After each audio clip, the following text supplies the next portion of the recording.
Today we continue with our class Laws of Yom Tov, and we start with Sefer Shmiras Haloshon. And today's topic is father's pain. Picture the following: a boy has done something improper.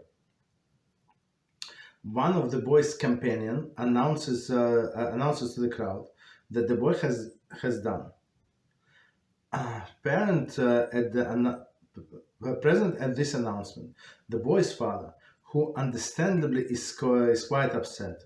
He tells one of the one who publicized his son's iniquity, "Had you rebuked my son in private, with no one else present, I would have been deeply grateful to you. Why did you have to make known his deed to the public? What you have accomplished is to make him the object of ridicule and disgrace. It seems to me that your intentions were not honorable. You were not out to correct my son's behavior. Rather, you sought to damage his reputation and rejoice in his disgrace." Okay, so let's try to understand what it says here. And we're going to explain. So from the beginning, we're going to explain. Picture the following: the boy has done something improper. One of the boy's companions announced to the crowd what the boy has done. The present and the announcement is the boy's father, who understandably is quite upset. He tells the one who publicized the son's iniquity. So son, little boy, whatever boy, I don't know how old was he did something. And the boy that was with him, he announced to everybody what happened. Of course, father got upset. Why? He tells the one who publicized his son's iniquity, "Have you rebuked my son in private? With no one else present, I would be grateful to you." So the father does not deny that whatever son did was wrong. Right? That's obvious. The problem is the disgrace that came out from this announcement, right? So if you would want to help this my son, this person, so you would talk to him privately. That's the message, right? And one of the conditions, as we learned before, to allow us to speak some negative information, which is not not considered to be Lashon Hara, if it's for constructive purpose, is that we don't have anything against that person personally, right? It's not like he's my enemy and I'm just taking revenge, right? Right. So, but in this case, like meaning what, that I'm trying to help that person, or I'm trying to warn others. So, what father is saying, that if you would care about my son, you would rebuke him privately. So, if you try to help him, that's how you help people. And rebuke them privately, not to embarrass them publicly.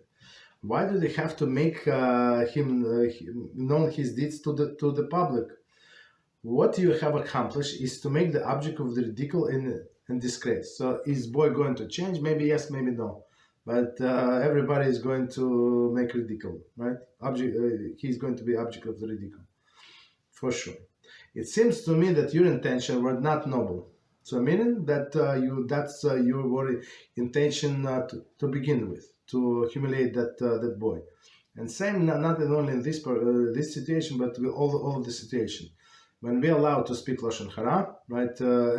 Negative speech that's not going to be considered Lashon Hara. One of the conditions is it's not out of hatred. So if it's out of hatred, I don't like this person. He did whatever did to me. I cannot go over it. Let's say that's a different issue why I cannot. But let's say it doesn't matter. So I'm not allowed to speak negatively about him, because most likely I'm going to mix in my opinion that has nothing to do with the truth. Okay. It seems to me that the intention were not honorable. Okay. You were not out of concern my son's behavior. Rather, you sought to damage his reputation and rejoice over his disgrace. So, right. So it's not like you are trying to do something positive to correct my son's reputation, but rather just to disgrace him. which is makes the same statement, is exactly Lashon Hara. Continue. Such is the way of HaShem, concerned for Jewish people, of whom it is written, "You are children to HaShem your God." Dvarim 14:1.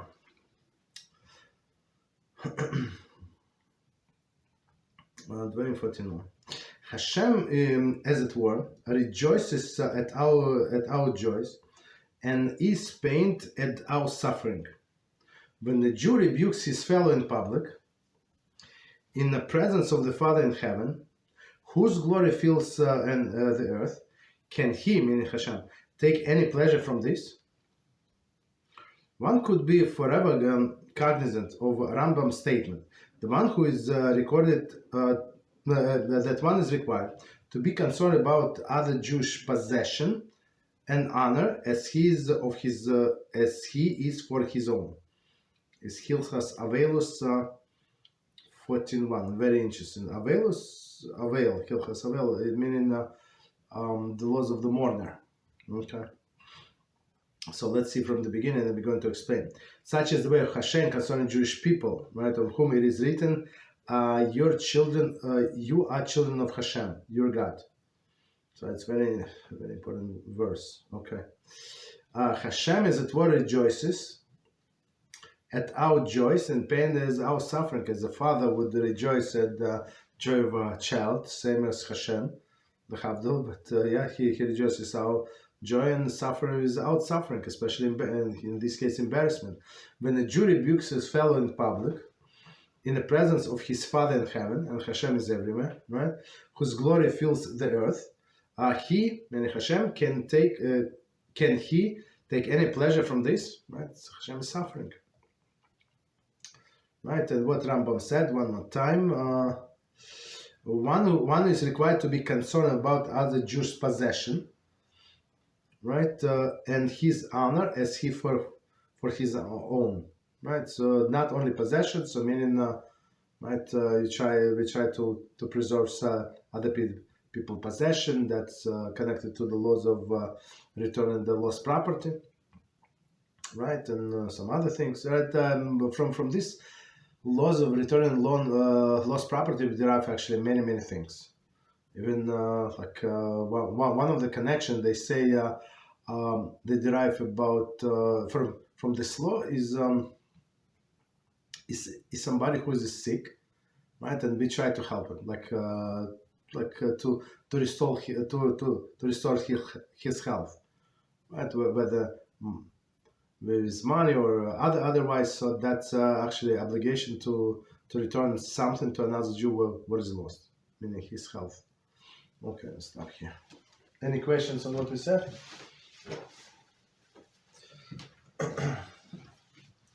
We continue.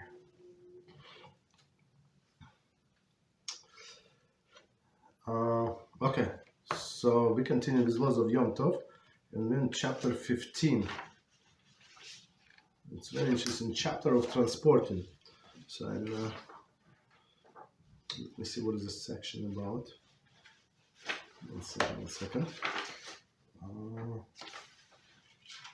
Carrying to prevent financial loss. Okay, so on Yom Tov. Okay, so next example is going to be removing trash.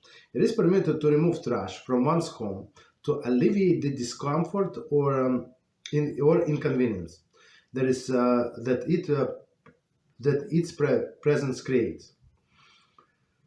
If it is possible to store the trash until after Yom Tov within the area enclosed by the Eruv, for example the backyard, one should leave it there and not to take it out in the public domain. When it is not feasible, the trash will cause discomfort. Even if left in a yard, one may take it out in the public domain. Right, so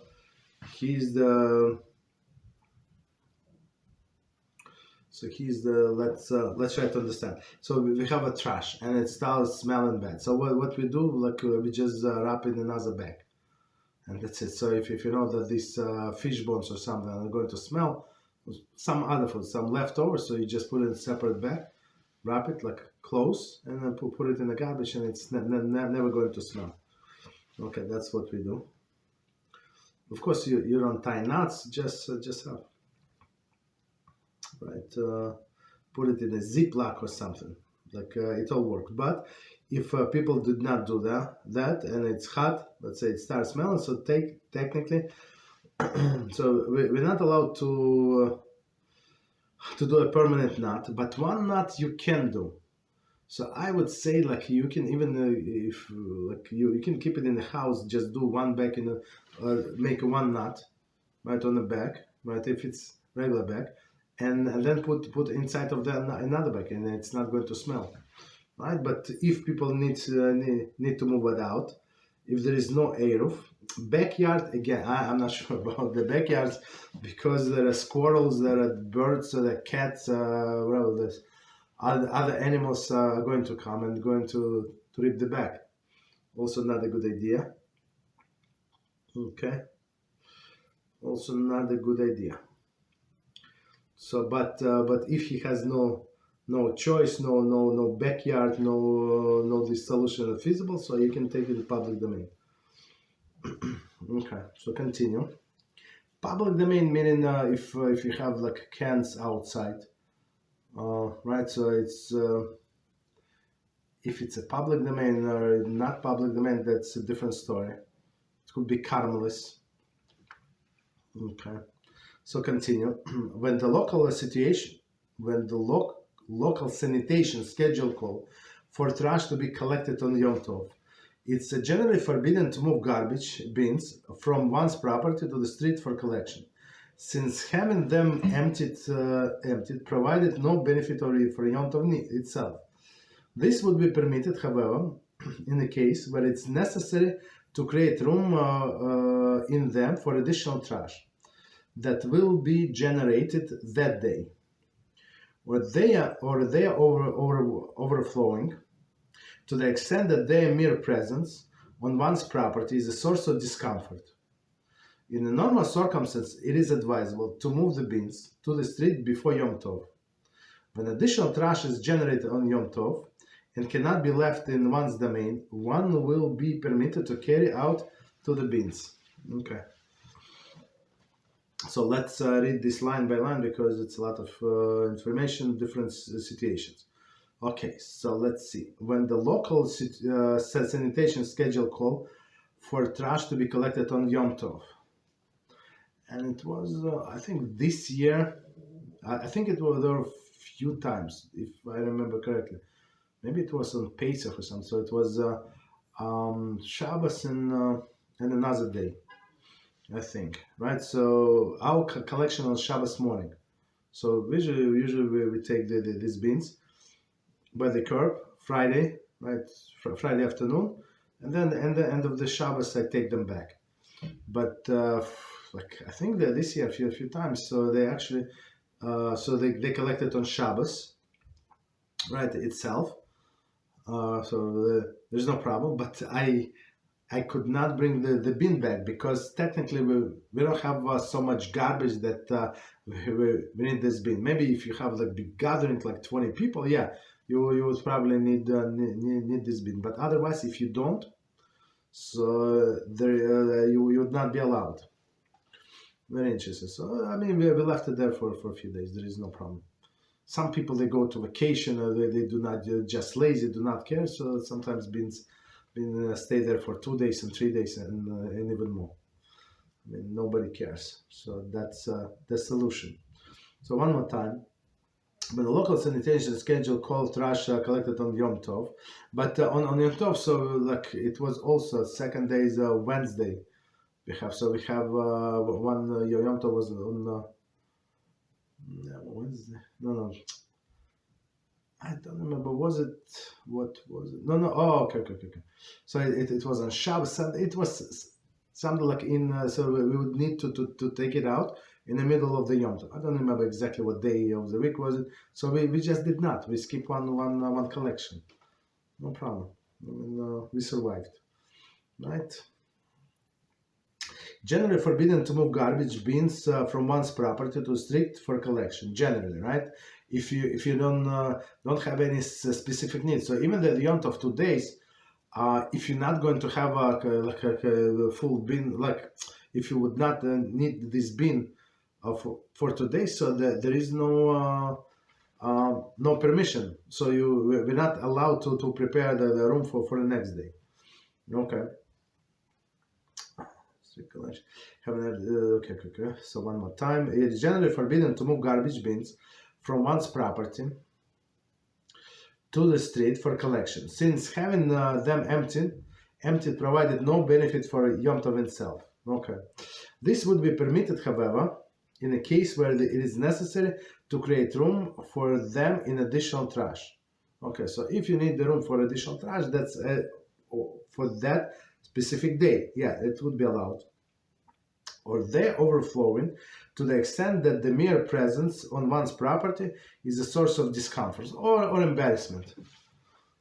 Right? Or embarrassment. So some people, I don't know, like what they eat and how many people live there, and like maybe gas, maybe, I don't know, maybe they threw everything in the garbage. They have like so much garbage produced, it's unbelievable. And we have collection twice a week. So what do you need to do, like to produce so much garbage? So for them, yeah, it would be embarrassment. Okay. Discomfort. In the normal circumstances, it is advisable to move bins to the streets before Yom Tov, when additional trash is generated on Yom Tov and cannot be left in one's domain. One will be permitted to carry out to the bins. So that's, I think, it's very, very practical solution. So if they're going to pick up the garbage in the middle of the Yom Tov, just leave the bin there, like, and bring the garbage into the bin. Okay. Continue. D. Next example. One who carries outdoors inadvertently. A person discovers something in his pocket while walking in a public domain or carmelis on Yom Tov, and the object is a valuable one. He may continue carrying it until he arrives at the place where he can safely leave it. If the object is not valuable, he should not carry it any further.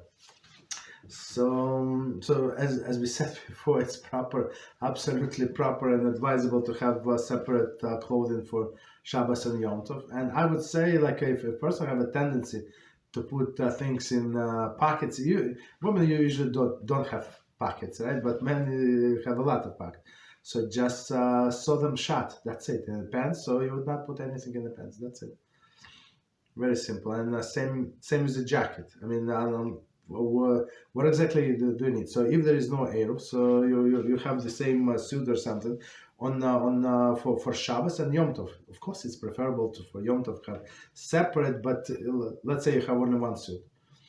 So that's would be preferable, right? Not to put anything, absolutely anything in pockets. But if a person did, if it's something valuable, since there is a person is going to get distressed because of loss of this valuable object, so we said, yeah, continue carrying. Otherwise, just leave it there. Okay. And especially if it is muktzah, right? So continue. Part number 5: carrying items more than necessary. So here we go. We have learned previously, in chapter 4 and 11, that when the performance of melacha is permitted, one is allowed to do increase one is allowed to increase the amounts with which he does the melacha, provided certain conditions are met. Okay, so let's read till then, and we're going to explain. There are, number 1, all the melachas must be done with one act. No significant additional exertion is involved. And number 3, that one is not that one say that one is doing melacha. One does not say one doing melacha with additional amount for the next day use. Based on this principle, when one needs to carry items such as tissues or diapers, he may take the entire pack, even though he will use only some of this of the contents. Okay, so let's read from the beginning, and we're going to explain. We have learned previously that when performance of the melacha is permitted, one is allowed to increase the amount, right, of the which the melacha is with which one does melacha, right? So I think that the best example would be these diapers or tissues. So you don't have to count or like you don't have to count. You can take transport the whole pack, right? All the melacha must be done with one act. So I guess we also spoke. I think this is also a good example about cigarettes. So I think even if a person, even like it's my understanding, if he takes only one cigarette, he's going to crush it. He's going to damage it. But if he's going to, even though he planned to smoke only one cigarette, but if he takes the whole pack, so he's going to preserve one. So I think it's also a good example. Okay. With tissue, there is no problem. You're not going to damage the tissues. But with cigarettes and diapers, also like to keep them clean. Maybe you can put a separate bag and Ziploc, but there's no need. So you can take the whole pack basically. Okay, so those are conditions. All melacha must be done in one act. So meaning you cannot have two bags or something. So it's one pack. You put it in under the baby carriage and that's it. Okay. This is diapers, right? Number two, no significant additional effort is involved. So right. So first, you don't have to go back and forth, and it's easy, right? It's light. Number three, one does not say that doing melacha with additional amount for the next day use. For sure not, right? So you just do. Okay. Based on the principle, when one needs to carry items such tissues or diapers, so I mean, like you can calculate how many tissues you need or diapers, right? He may take the entire pack, even though he will use only some of the contents. So that's a very good example, these tissues or diapers. Exclusion. According to some authorities, this principle on increased the amount applies only when carrying a greater quantity of the same item. It is forbidden to carry different unnecessary items together with the needed item, even without any additional activity. So as we'll learn before, I mean the best example would be the keychain, right? You have keys from a garage, from your office, from the mail, I don't know, from everywhere, right? But you need only one key from your house, or two keys, right? So all of these extra keys would be absolutely unnecessary. Okay. So even though, as we said before, it's exception that on Yom Tov you're allowed to carry a key, right? To prevent, like as we said, what was it, like discomfort for a person. So now he or she can go to the synagogue and lock the door and do not worry about the safety that somebody is going to come into the apartment, right? So it is a Yom Tov necessity, but otherwise, like all of the other keys, it's not needed. And I would say that he says about like different keys, right? From garage, from I don't know, from a mailbox, right? But even the same copy of the same key also would not be allowed. So if you need only one copy to enter, why do you need three copies? Okay, no problem. Any questions on what we said? Before we continue? Yes, go ahead. So at this point, where one carry outdoors in the so wouldn't it constitute like Hilul Hashem would get rid of the unnecessary object in the public place, in the public domain? No, you're right. You would do it so nobody would see it. Right? You're right. So somewhere where the bushes are, nobody's there. So you do it like from from your pocket sideways if needed. Yes. Thank you, Rabbi. You're welcome. So, how does this apply in the case of Shabbos when we're carrying something valuable inadvertently? What should we do? So we can also do the same. Just you say, oh, I have a wallet. I have, I don't know what in my pocket. I have whatever. So you continue walking, and then you find a safe place and leave it there. So without, let's say you have a muktzah, right? So you don't touch it. You like do if it's in a pocket something, do it from outside, like from outside you push out the item. So you don't handle it, and leave it there until the end of the Shabbos. That's allowed. If you want to stay there until the end of the Shabbos, you can stay there and guard the item. Right? But that's why I said have a different suits, like that have a different clothing. So like you don't have pockets. So some people put everything in the pockets.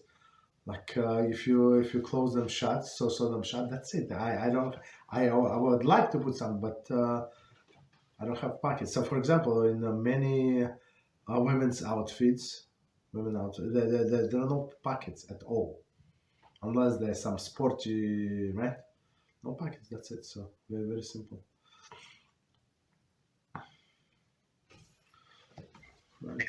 Yes. So that's the best practical solution that I can see. Okay. Any other questions? We'll continue. Okay, so now we're going to part number 6, summary of the laws. Melacha of Hotzoo. Okay, the melacha. The biblical melacha of carrying consists of transferring the object from a private domain to a public domain and vice versa, or moving the object 4 amos in a public domain. So, okay, so stop here. Transporting, meaning from one domain to another. Doesn't matter, from outside to the inside or from inside to the outside, right? And plus 4 amos in a public domain. 4 amos in a public domain, meaning what? That I picked up thing from one place, like in public domain, and I left and I walk 4 amos, as we said, like it's 7 to 8 feet, about 2 meters, like I don't know how many steps, 4 steps, right? 5 steps, and depends on the person, and you put it down, right? But if you picked up in a different domain, meaning you picked up in a private domain, so somebody has it in his pocket, but he dropped in a public domain, like not in direct way, with a shinui. So there is some leniency there. Okay, so again, from one domain, from public to private, from private to public, or 4 amos in a public. Okay. And rabbinically, the melacha also consists of transferring from either type of domain mentioned above to the carmelis, or vice versa, or moving the object 4 amos in a carmelis. So a carmelis, I would say, most of the out domain, like when you go like outdoors, it's carmelis. Carmelis, it's not public domain, but we treat it as a public domain because the rabbi said so. So same, you don't go outside, you don't bring outside, from outside to inside, or 4 steps in this carmelis. Okay. This melacha applies to Yom Tov, so that carrying in many instances is prohibited. Right? This applies to Yom Tov. Carrying in many instances is prohibited unless we said that there are exception. So we go to exception. Carrying that is permitted on Yom Tov. It is permitted to carry object from one domain to another, or 4 amos in a public domain or carmelis, for the sake of achel nefesh. Okay, so that's first permission if needed for food, So you go into somebody else's house, you can bring your cake or your bottled one, whatever you want, right? So there is no problem. Okay, for the sake of food or food or preparation of the food. Okay, next one. Keren is also permitted for the sake of the other Yom Tov needs under the principle of mitoch. So this mitoch is since this is forbidden, since this is allowed, so that is allowed too. So since it is allowed to carry for the food preparation purposes, so then it is allowed to carry for other Yom Tov needs as well. For example, you carry your cedar, right, or you carry your glasses or something. Okay, no problem.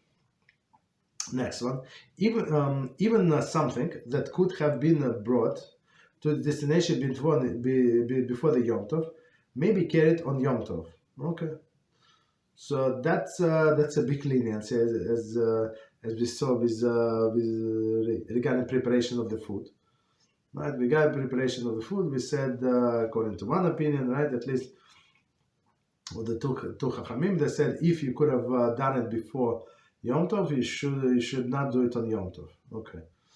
Even from preparation of food. So we said we allowed, since there is a difference of the opinion, we allowed to them to do it with a shiur, like with deviation. Okay, but of course it's not recommended. Try not to do it, but we can do it after the fact. Okay. So, but in case of carrying, if you could have carried before the Yom Tov, so you're still allowed to carry on Yom Tov. So in my personal take in it, if a person goes this direction anyway, he's to this destination anyway, so he carries something. So it's not like big burden. It's not. I'm not sure. Maybe it's something heavy, but usually people don't carry heavy things. I mean, today, in olden days maybe, but today, I don't know. Usually not. So next one, carrying that is prohibited on Yom Tov. So before we continue, any questions? What you said? Okay. So we continue carrying that is prohibited on Yom Tov. So basically we discussed these things, but he puts everything like in this in separate chapter. Okay, no problem. It is forbidden to carry object that one from one domain to another, or 4 amos in a prohibited domain, for the purpose of having it there for the next day. Even the next day is Yom Tov, right? So as with all of the melachas, even though it is permitted, it is permitted today only for this day of Yom Tov. So next day of Yom Tov is, as we said before, it's a different holiness. The first day is biblical, second is rabbinical. So of course it's not for sure. We know for sure that it's not on the same level of holiness, right? So we're not allowed to prepare for the next day. Okay, but we said that if you derive benefit from this item on this day, there is no problem. Okay, so the best example that I saw it's this Haggadah on Pesach.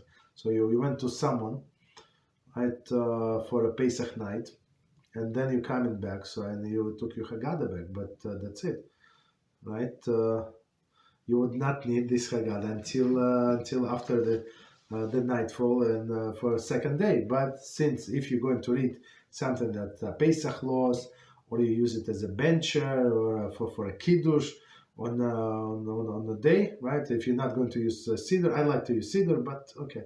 So if you're going to use this what is it? This Haggadah, there is no problem. In Haggadah, I think is it a cedar for daytime? I assume in some Haggadahs is. I'm not sure if in mine you have daytime kiddush.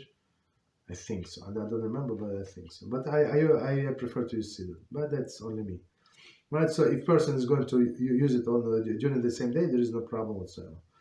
Next one. An object that is needed for Yom Tov that has fulfilled its purpose may not be carried back to its original location for storage. So that's also very straightforward. So if you brought a talis to shul, okay, so if you want to take it back, you have to just wear it, right? Otherwise, like it's for sure for the next day. Okay. What would be what else? I don't know. This still Haggadah. Okay. So next one. If the object is used for the performance of the mitzvah, for example, lulav, and one's inability to bring home might prevent him from taking it to the mitzvah in the first place, due to the concern of its loss, he may bring it home after using it, even if it's not needed for that day. Okay, so that's another amazing example. So lulav and esrog cost a lot of money. So and plus, if somebody use it or somebody break it, somebody steal it. I mean, not like we don't suspect adults, but kids. They run around, they play, they can open the box. It's like right. So and just take and play with it and maybe break it. Maybe it's going to fall. They say, "Oi," but what can you do, right? For you, there is no mitzvah, right? So if person is not going to take to shul and use it for halal in the morning, right? Because if you tell him you have to leave it there, so he would not agree, right? He would not agree to take it in the first place. So technically, like it's only beautification of the mitzvah. If you shake in the morning, this lulav in Nasser, that's you fulfill your obligation. That's it. Right, so when you take it first thing in the morning, you make the blessing. After that, you take another 5 times. You don't make anything. You don't make the blessing, even though you use it. So technically, a person say, you know what, I'm going to do it in the house, right? And I'm not going to take it to shul. So in this case, we allow him because of this distress, because he's not going to sleep well or or I don't know, would not be able to concentrate and because of that. But in shul that I go, some people leave and some people take back. But I take back because my family is going to shake it. So that's my reason. And as we said as we said before, it's absolutely allowed, right? Because you take it not for you, but for other family members to do the mitzvah, or a neighbor, or whoever you want. Okay, no problem. So continue. Carrying to prevent distress or loss. It is a matter of dispute, so as we said before, right? Whether one may carry an unnecessary object on Yom Tov in order to alleviate concern that it might be lost if left behind. In practice, we stringent concerning this matter. So, meaning, of course, this lulav and esrog was exception, but trying to be stringent. Continue. If the object can possibly be hidden safely, all agree that it may not be carried. Okay, so if you have in a shul somewhere, usually in the shuls they have this metal boxes, like storages, right? And you have like combination lock or something. So that's of course you cannot put their lulav because it's not going to fit there. But other things technically you can store there, and you in this case you would not be allowed to take them back. Okay, if they're not needed for today. If it cannot be hidden, and the concern is that the loss will prevent the person from having his Yom Tov meal or another basic Yom Tov enjoyment, all agree that it may be carried. So if a person is going to get upset and could not concentrate and being constantly thinking about it, so we just let it go, right? But I think if a person would like plan his day better and how like all these activities, it would be like many times that there are solutions according to this stringent opinion. Okay, continue. It is certainly permitted to carry in order to prevent the loss of something that is needed for Yom Tov. For example, carrying house key to prevent loss of Yom Tov necessities, right? in one's house. So that's very interesting explanation why we're allowed to carry the house key, right? Because you have your Yom Tov necessity in your house, and to store them safely you need to lock them up.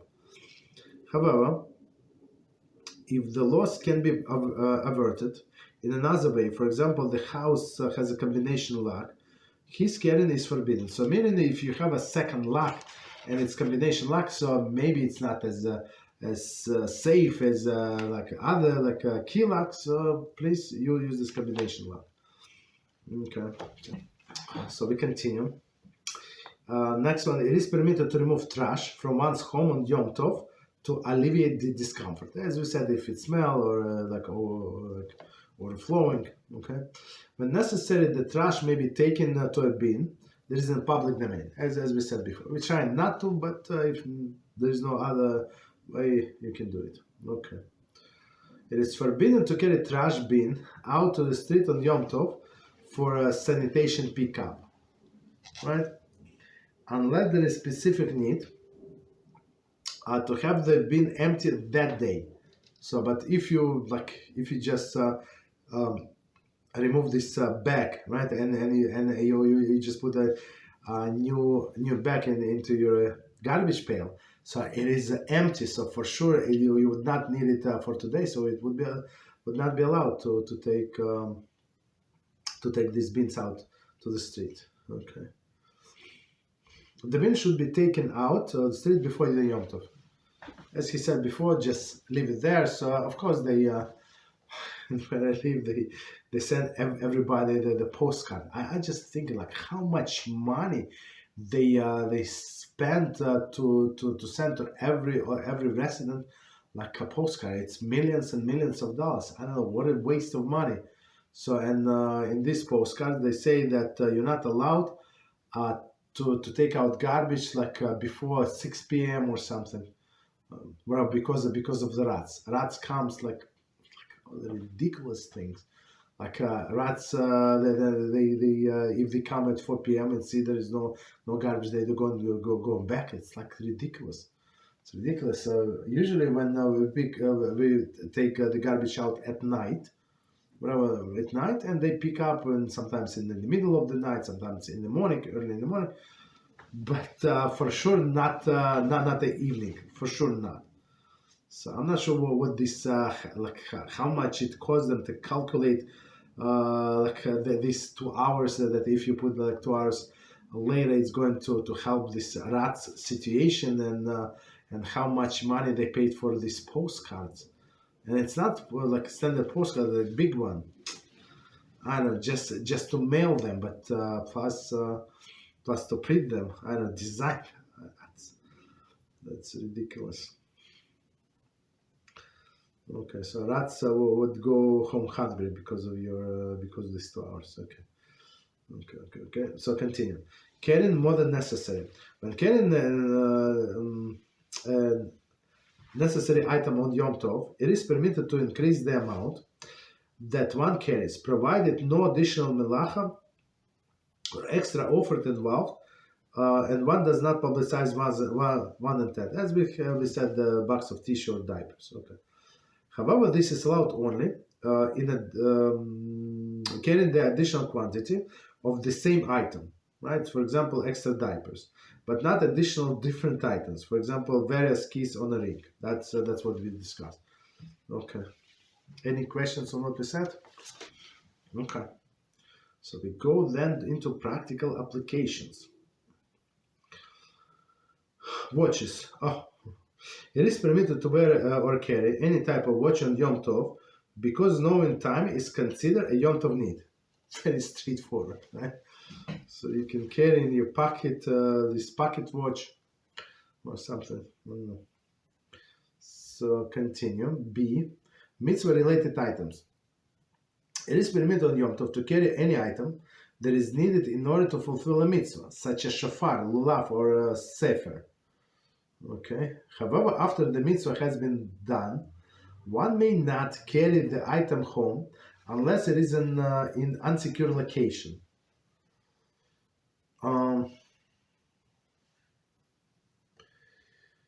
So let's go back. So we said shofar. So shofar, for example, the guy was blowing in a shul shofar, but if he's going to blow in his house, of course he's allowed to take. For example, some family members could not go to shul or were sick, or for he wants to blow for his neighbor. There is no problem, right? So he can bring shofar back. Lulav, of course, as we said, if it's for mitzvah, right? And Sefer. So Sefer, I guess, if he's going to read the Sefer at home, there is no problem, right? But if he's not, there is no intention to read from this book again or blow shofar, it would be, unless it can get stolen or ruined, so it's not going to be allowed. Okay, when it is in a secure location, it may not be carried home, even if it is needed for the use on next day of Yom Tov. So next day is Yom Tov, nobody's arguing, but it is the next day is a separate day, because the performed milacha for the next day use is prohibited. So as we said, the general prohibition is you're not allowed to prepare for the next day. That's general prohibition. We'll now elaborate on specific example of this category. Number one is talis. Although it is permitted to carry talis to shul, right, because you need it to perform it, so that's clear. It is forbidden to carry talis home, since there is no longer a need to wear on it that day. So that's I would say that's the biggest one. In the event that there is no secure location for in a shul, right, for it in a shul, that might be lost if left there. Lost meaning somebody will take it. One may carry it home, based on the principle they permitted the end. There is carrying the object home on account of the beginning to perform of the mitzvah. So meaning same as lulav, right? For example, some people they buy the talis. It's called atara. This thing on the neck, right? So I mean, if you put it on over the head, so it would be there. And sometimes it's they put these pieces of silver, silver plates. And this atara can cost a lot of money. So it's sometimes like silver plated, but I think many times it's pure silver. I mean, it's not pure because I never seen. Have I ever seen? I don't know. I saw like when it go tarnish a little, right? But so I guess they add something to the silver, but they many times it's sparkling, right? So of course this atara costs, I don't know, $300, $400, like much 3 times more than talis itself. You understand? So if a person is concerned that somebody is going to take it, so let him take home. Of course, I would say just wear it. Don't wear like a carry like this. Much better than much better than just carry in your hand. But they say, since like if they would not allow him to carry there, he would not take it with him. And I mean, technically you can pray without talis. There is no such requirement exactly, right? So we're allowed to take him back if there is no safe location. But in my shul, like, everybody lives there. And plus that they bought so many talisim of good quality, like I don't know how many, a lot. So some people never carry their own talis on Shabbos specifically, and on the weekdays they used. They own on Shabbos, they use shul ones. Or just leave their own in the shul. I leave my own in the shul. Nobody ever even touched it. Jews you usually don't see. I mean, there is, of course, there is crazy people, but not in the place where I go. All of the good people, Baruch HaShem. Okay. Not in any show. I never heard that somebody stole somebody's talis. Even it costs a lot of money. Some people even leave tefillin. I would not leave my tefillin ever, because but for a different reason. I would leave the talis there. So it's something that God forbid happens. So I have another one, like my weekday. So there is no problem. But tefillin, it's a different story. But who knows that you would be able to come to shul, chas v'shalom, tomorrow? Maybe something. Maybe they are going to shut down. Maybe it's going to be flood. Maybe I don't know. Whatever happened, right? So you have your tefillin always with you. And continue. It is common for people to attend different shul on the second day of Yom Tov than the first day. Okay. This does not permit one to carry his talis home in the first day. Very interesting, since it would be performing the melacha for the next day. So he's not. It's amazing example. So he's not taking it home because of the concern. Maybe somebody is going to steal it, or it's get ruined. No, he's planning to go to the different shul the next day. So of course we're not allowed this case. This classic case, absolutely not. So in such a situation, he should wear the talis home. Okay, so just put it all like normally, and that's it. Not. I saw one guy was walking, and he would like fold the talis on his shoulders. That's not allowed. So I told him you have to wear it like you wear during the prayers. You cannot just that's for sure. It's carrying. Just because you don't touch, but that's now how you wear the item, right? Okay. Next one is a Machzor. So it says it is permitted to carry Machzor to shul. So Machzor is a book for prayer book for Rosh Hashanah and Yom Kippur. Also, like they have Machzor for holidays in general. But usually that's what we mean, like a thick book, only prayers for Rosh Hashanah and Yom Kippur.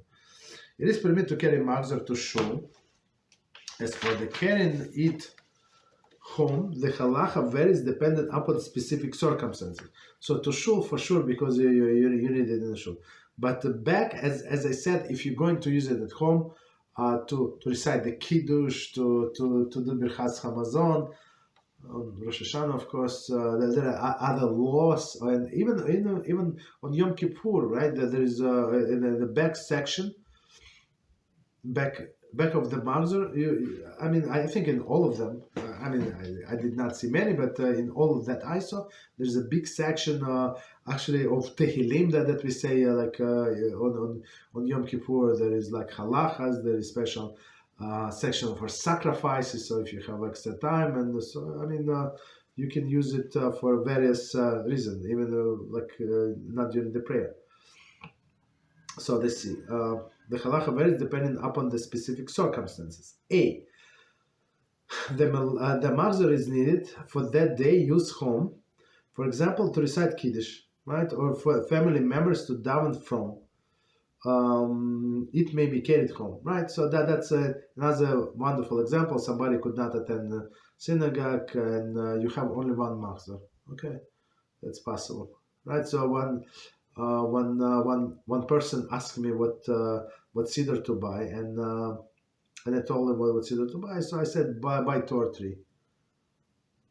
And the guy said he's a single guy. So he asked me, why do I need 2 or 3? I need only one. I said, no, you need 2 or 3. So if you're different locations, so you need several siddurim, right? So you for example, you pray in the shul, and you want to use your siddur. You bring your siddur there. You at home. You have another siddur. You have another siddur for Pesach, right, or something like that. That's normal to have 2 or 3. Or you at work, for example, you brought one there. So it's normal for one person to have several siddurim. There is nothing. I don't know why he was surprised, but he was not the first person who was surprised. If a person cannot afford it, it's one thing. But this person can afford. So I told him buy multiple. Okay. So this is Machzor. So, but they did not have. So second example, why did it came up? Because of the second example. So he need to bring Machzor for somebody else in his house to pray. No problem. Meaning his wife, right? So she was busy with the kids. She had no time to pray, right? So he comes home. He take care of the kids, and she can pray. So they can use one Machzor, no problem. B. However, if there is another Machzor at home, The first Machzor must be left in the shul because there is no justifiable need to bring it home. Very interesting. If one is a specific Machzor at home, for example, it is only the one with English translation. Very interesting. He's permitted to carry it home. Or I would say I'm going to add, if they're going to use to Machzorim, for example,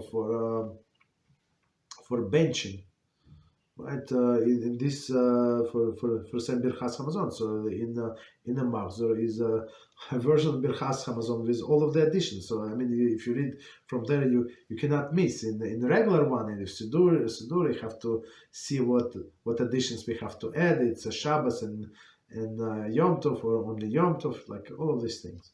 But this would also be a justifiable reason, right? Let's see. If one worries about leaving the Machzor in a shul because it might be misplaced, he can carry it home. Especially especially on this Yom Tov, there are many people coming, and some people you've never seen in your life, or you see every year. So like they come from I don't know, from different planets. But in the shul that they go, it's a very old shul. Not very old, but the shul is 70 years plus. No, 80 years. 80 years shul, right? More than 80 years. So, and some people have this custom, maybe they live in the neighborhood, they come to specific holidays. Maybe like they visit their parents only on specific holidays. So even like I don't know their parents, they come without parents, but or they visit somebody, maybe in-laws, I don't know. I see the same people, they come and everybody's they pray specific prayers, like lead the congregation. It's very interesting. So I know the people I see only once a year, and I know this guy is going to lead such and such prayer. It's very interesting. Right, so they have these traditions. Okay. Continue. Any questions before we continue? It's number 3.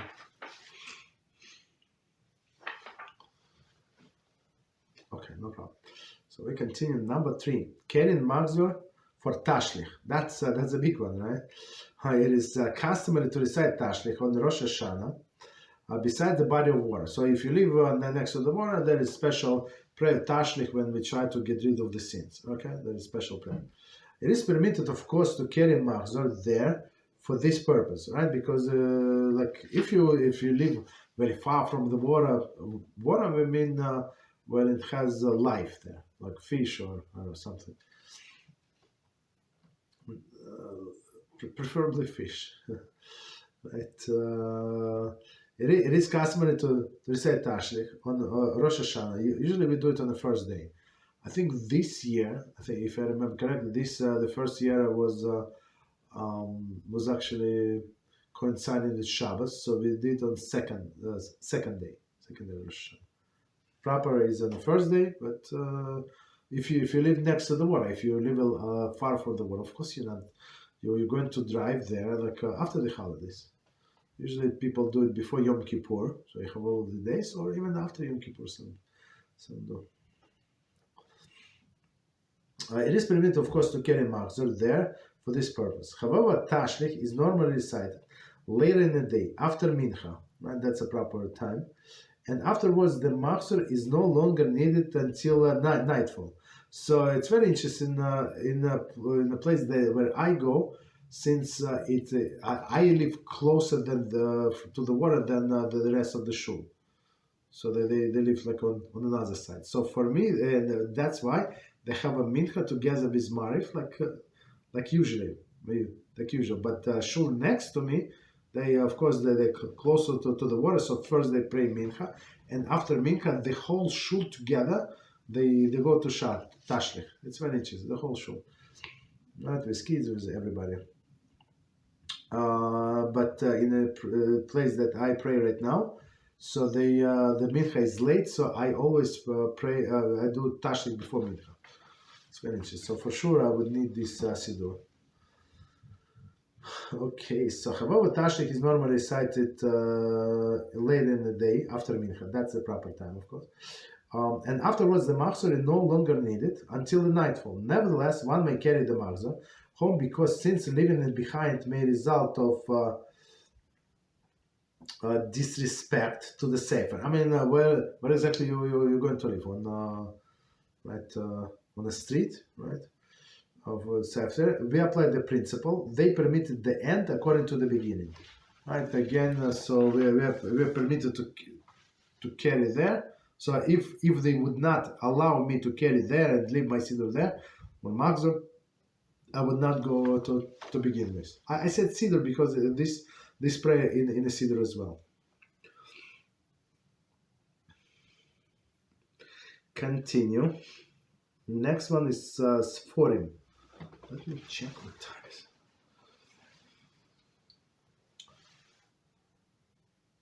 Wow, we over time, but I'd like to finish.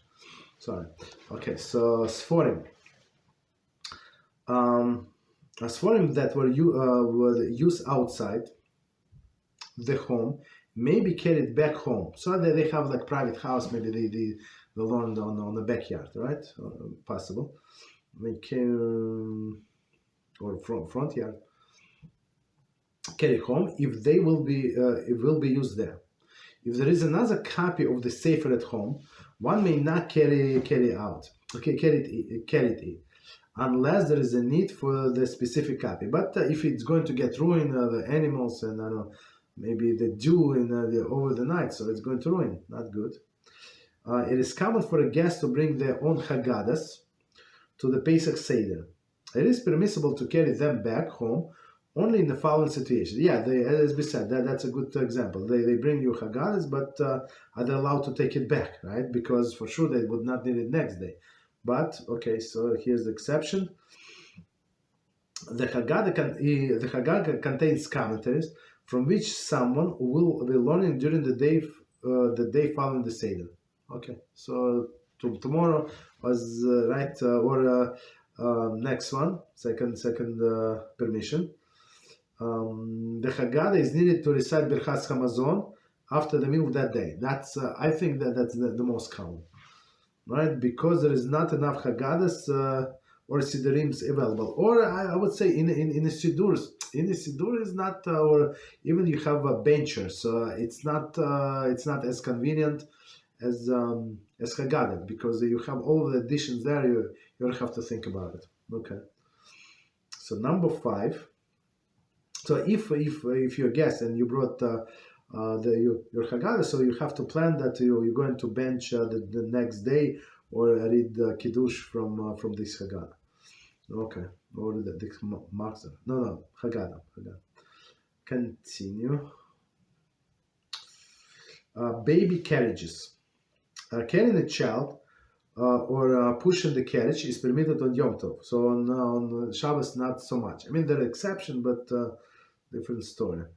Because strolling with a child brings pleasure and consider a Yom Tov need, right? So now you can go and visit your friend, right? And the child can go to Shiur or something.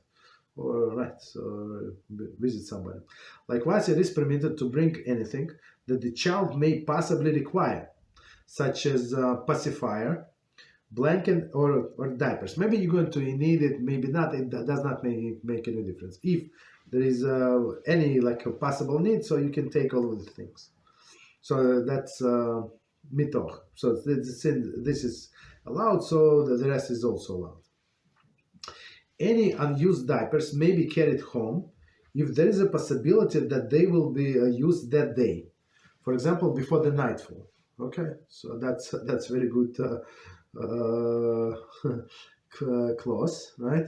If, however, one is returning home after the sunset, one is forbidden to carry any item that is not being used at that time, because such an item would be carried for the following day. Okay, so that's for the following. That's of course the problem, right? So try to go home before the sunset, right, and maybe use it. Or at least maybe not only use it, maybe if there is a possibility of need. This situation commonly arises when returning from Tashlich. Meaning, in the case when they do Tashlich after mincha, that's proper. Okay, it is advisable to see it that one returns home before sunset. Okay, so we finish that chapter. Let me just tell you the next chapter is marinating and salting. Okay. Any questions on any topic? Go ahead.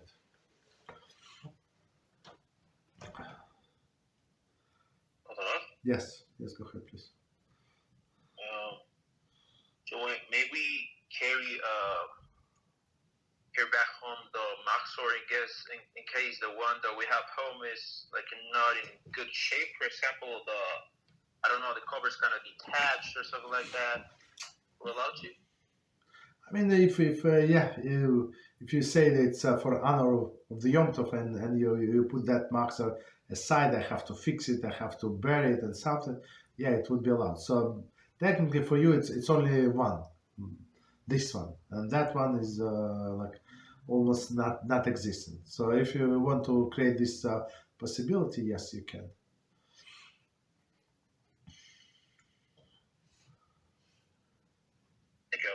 You're welcome. So example that they gave English translations, for example. That's, I think it's a very good. I mean, or any different language translation. So it's more usable. Sometimes people would like one guy, right? He sent me a question, and all of the terminology is the same. All of the prayers, and he just started. I was very surprised. Like, how do you know? You already speak Hebrew. So he's not as Israeli or something, right? But then I asked him, like, you're so advanced. I said, no, I read transliteration. So transliteration, it's in English with English letters, right? Just like how sound in what is it in Hebrew, which is sometimes unless you know how to pronounce, they like, I don't know.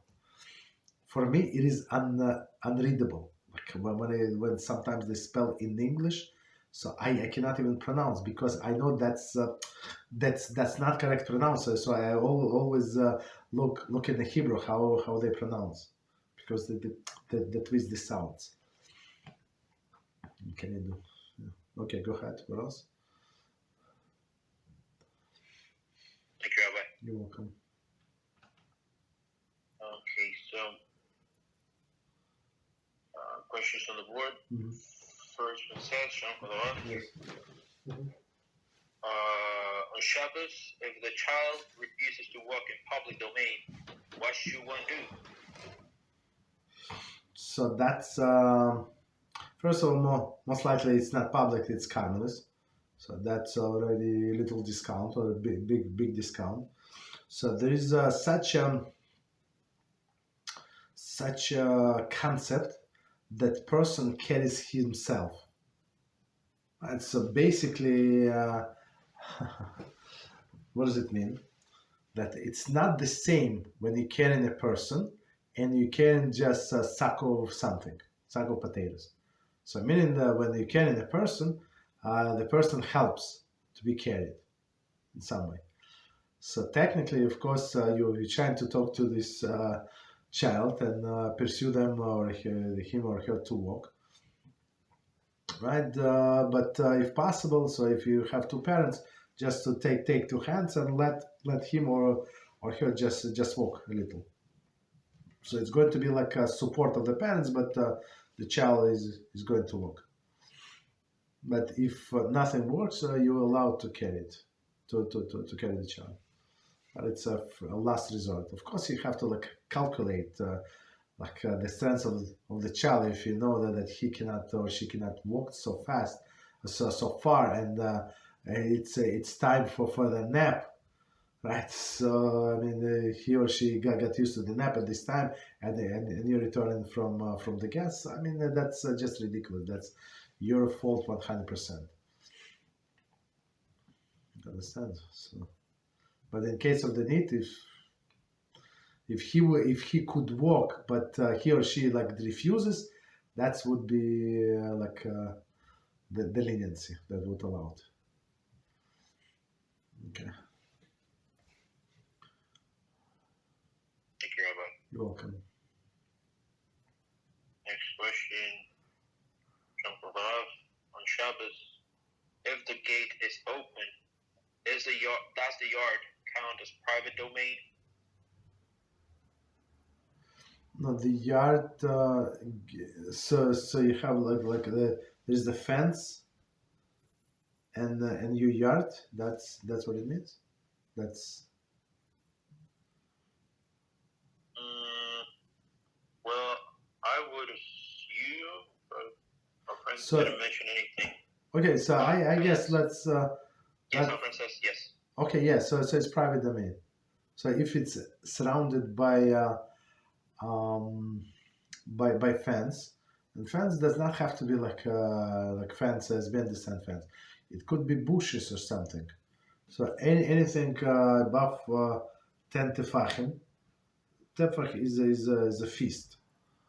So I'm not sure what in centimeters, but it's like 35 to 37 inches, plus minus. Right. So that's the thing, right? So like it's not high. It's not high, but it's already considered to be like a fence. I'm talking about the situation where they did not do Eruv. It's natural Eruv, this fence.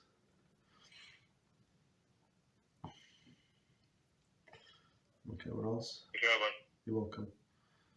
So, in regards to these, thus there have to be a fence mandatorily, meaning if the yard makes part of the property, but there's no fence, the yard goes up until the curb starts. So No. Once he left the roof, so it could be roof, right, or the walls. If there is not roof in the wall, of course he paid a lot of money. It belongs to him on all of the legal document, but it's not. It's still Carmelist. It's not private domain.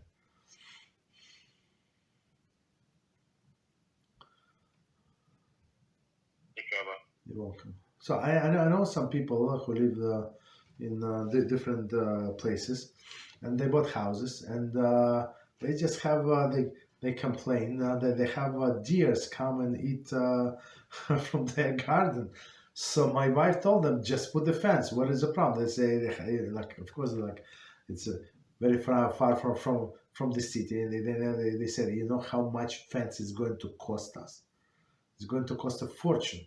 So it's for them it's cheaper to let this deer come and eat something like. Of course, they don't eat like. I mean, it's they of course they go to the store. It's like a like second house or something, summer house. I mean, it's not summer house. They can go there in the winter, but it's like a second home. Right. So the fence costs a lot of money.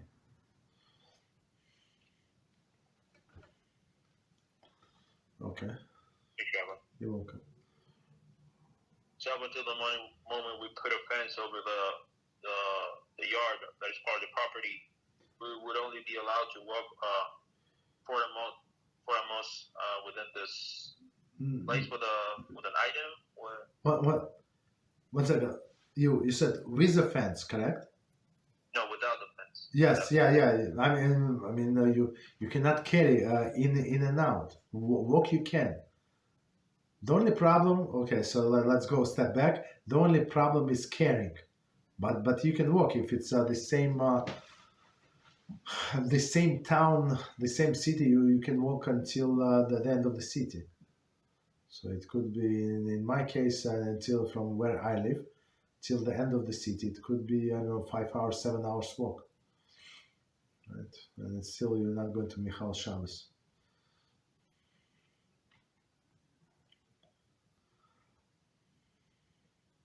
Yes, I'm into carrying something. Yeah. Carrying would not be allowed, because if you carry from one domain to another, so what is forbidden? From one domain into another, or in a public or Carmelist, this intermediate domain for Amos.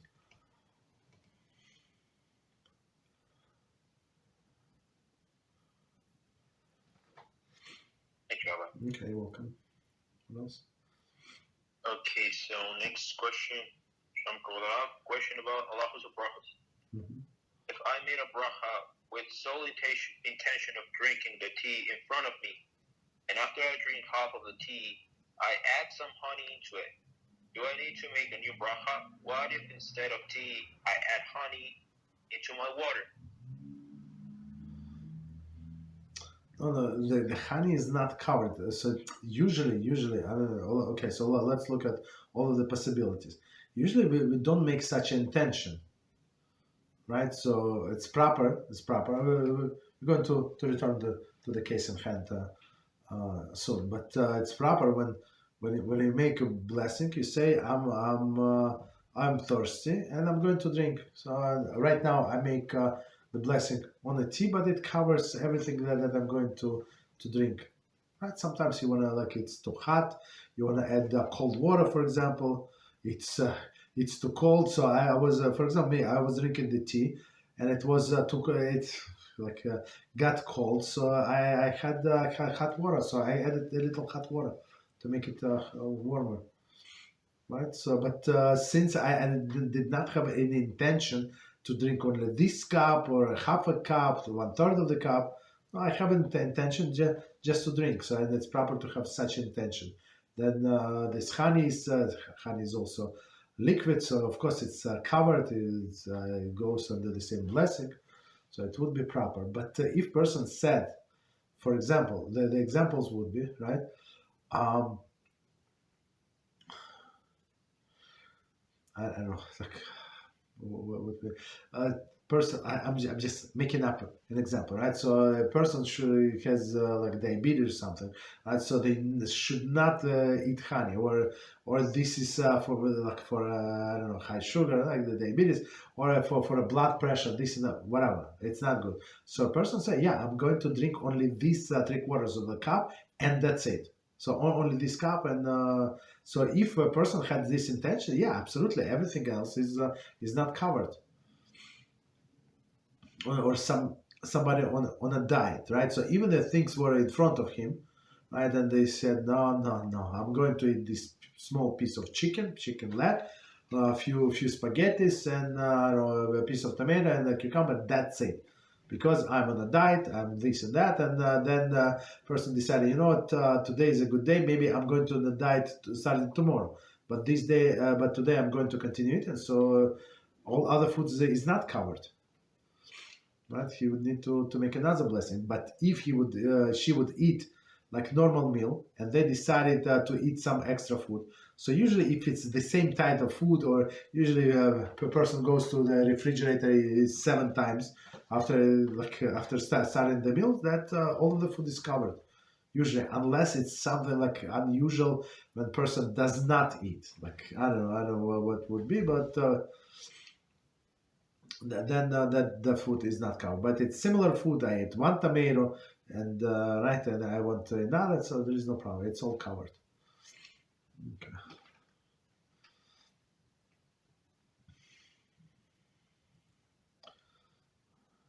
You're welcome. I have 3 questions here.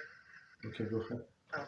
So, blessing on tzitzis after I say netilat instead of al mitzvah. Okay. About tzitzis. For example, I say sometime I was wrong with the blessing. I say Baruch Ata HaShem Asher Kitzanu v'Mitzvotav v'Tzivanu al netilat, and it was a blessing for the seed, not for the washing of. Well, washing of. Yeah. So this. Okay. So that's amazing question. So person by mistake said the wrong blessing. So in this case, we have exactly 1.5 seconds to correct ourselves. So the beginning of the blessing was correct. So you leave it alone. You don't repeat, but you extend to the end whatever the correct blessing.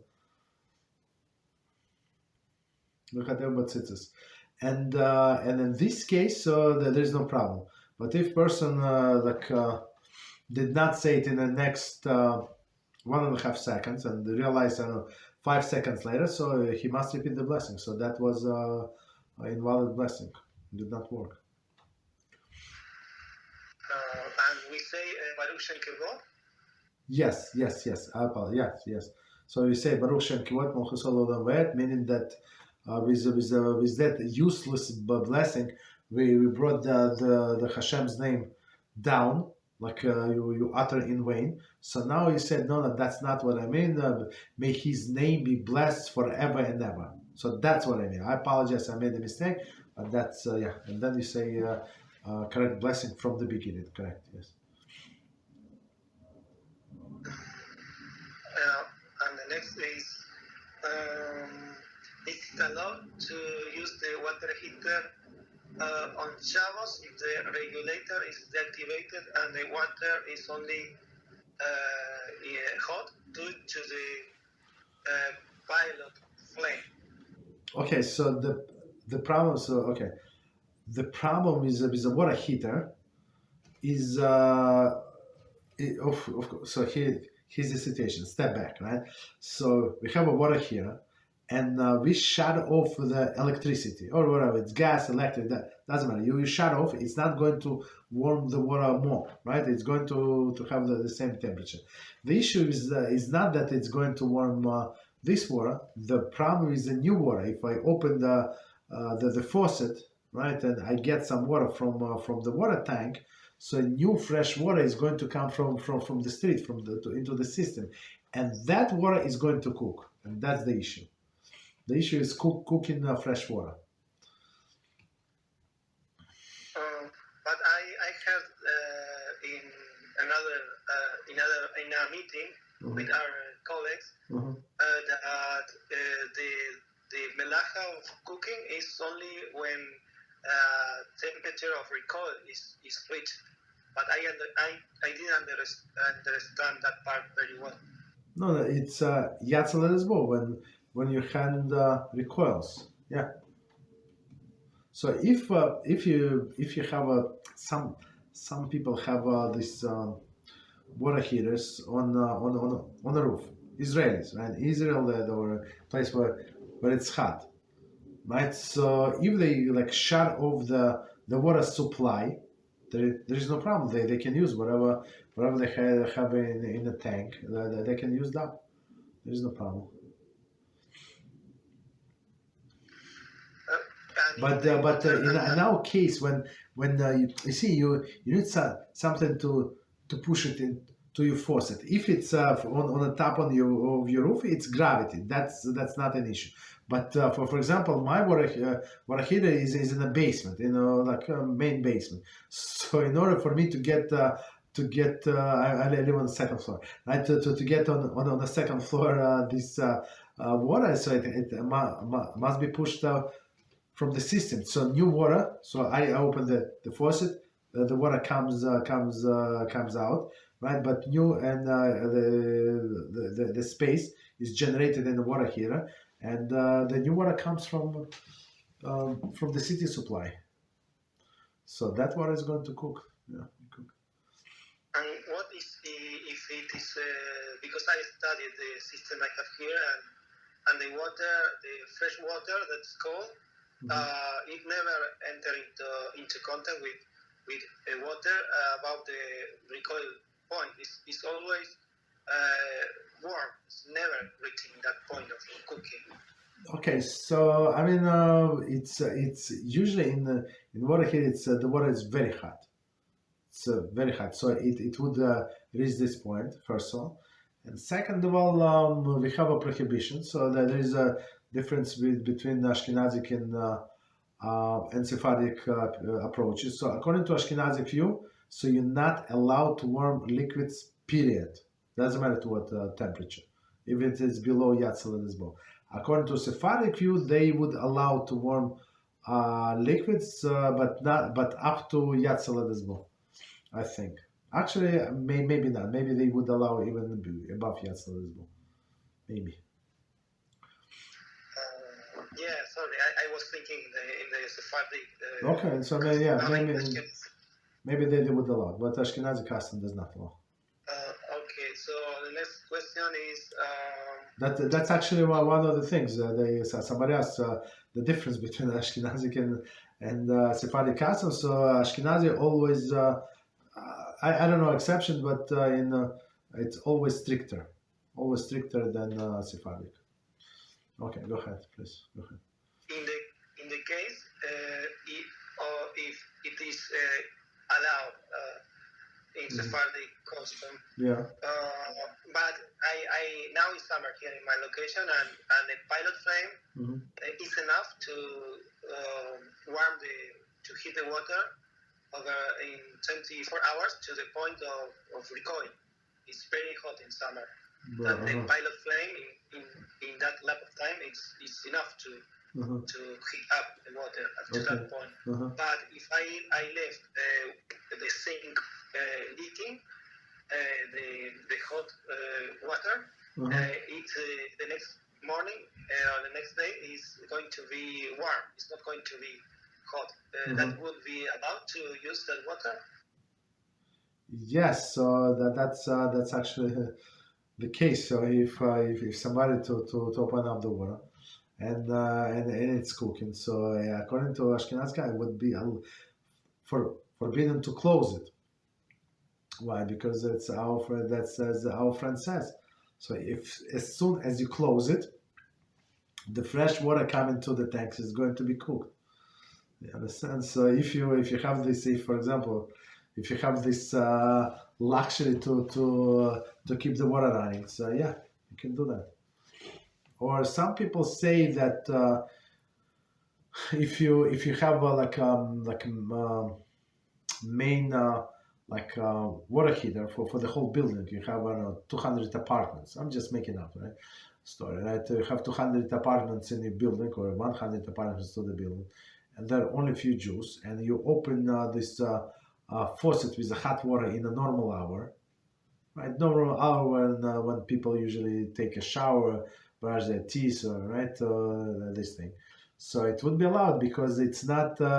There's no guarantee that because of you or whatever you do, the water here went up, right? It's not because of course you just use the minimal amount of water. Most likely, the water is heated for other people.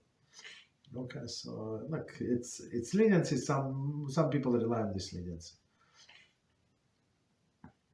And this is related to the next question that our friend asked the other day about washing our hair on Shabbos.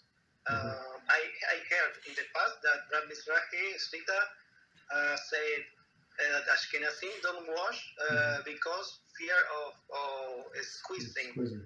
So if not, then we wouldn't be allowed to make any blessing or prayers such as Birkat Amazon, since we cannot have dirt on us when pronouncing the name. So that I wonder if there is any leniency in... I didn't get what is the connection between washing the hair and Birchas Hamazon? I didn't get the connection.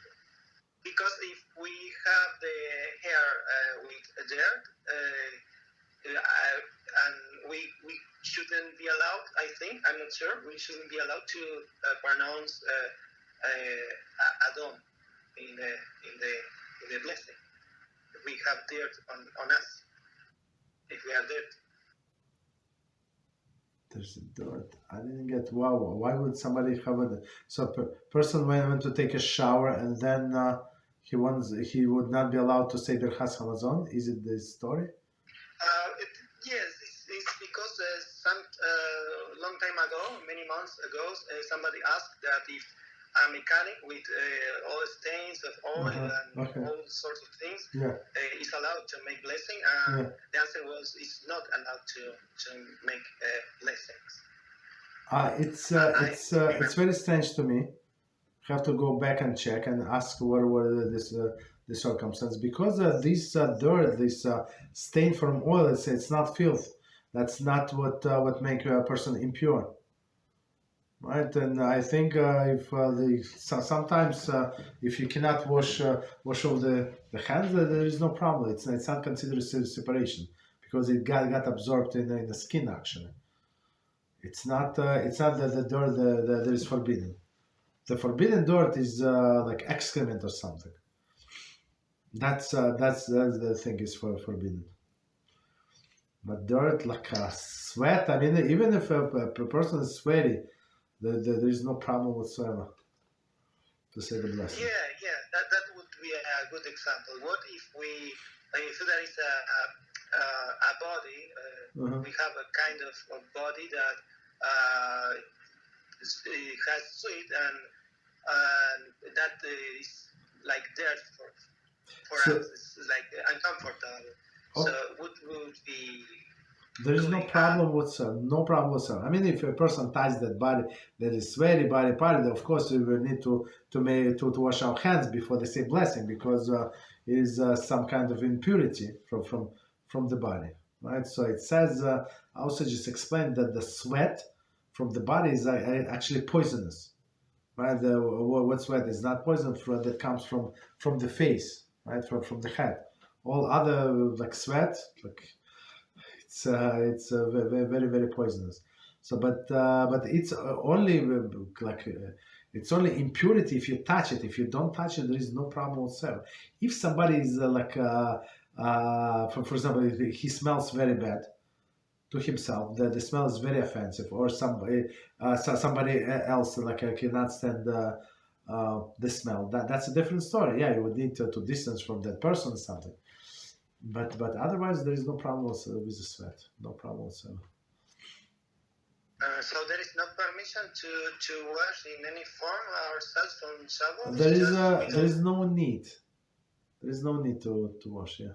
So and usually people would not wash with a cold water. So here we go. You put yourself in a difficult situation with a hot water.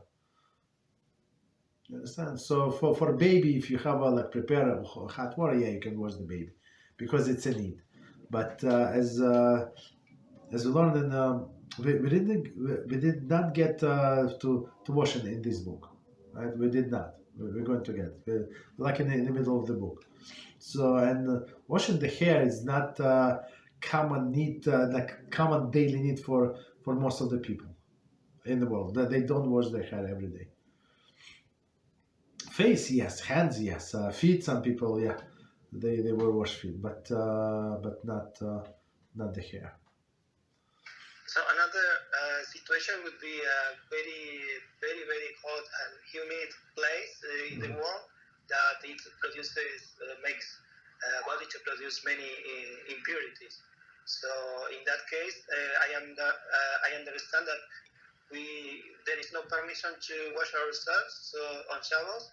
On Shabbos, yeah, I mean, if for example, if somebody need sweat a lot and need to wash under pizza, then there is no problem. But completely take a shower, there is no permission, unless there is such a suffering and exceptional person, very very delicate, and this and that, only with cold water. But usually people would not wash with cold water. But in the case of the hair, there is no possibility. No, there is no such a need for, unless there is some disease or some sickness, and I don't know. That would be different story. But otherwise, for normal people, like plus minus, even if somebody is discomforted, it's not allowed. Of course, people can go to the mikveh. People who goes to the mikveh regularly or on Shabbos, there is no problem. They can go to the mikveh, right? But they do not wash it. They just dip. That's a part of the ritual, and that's it. So in that case, I assume we wouldn't be allowed to get out, to go out from the house on Shabbos to meet anybody if they are going to cause discomfort to the other person. If with a smell or something?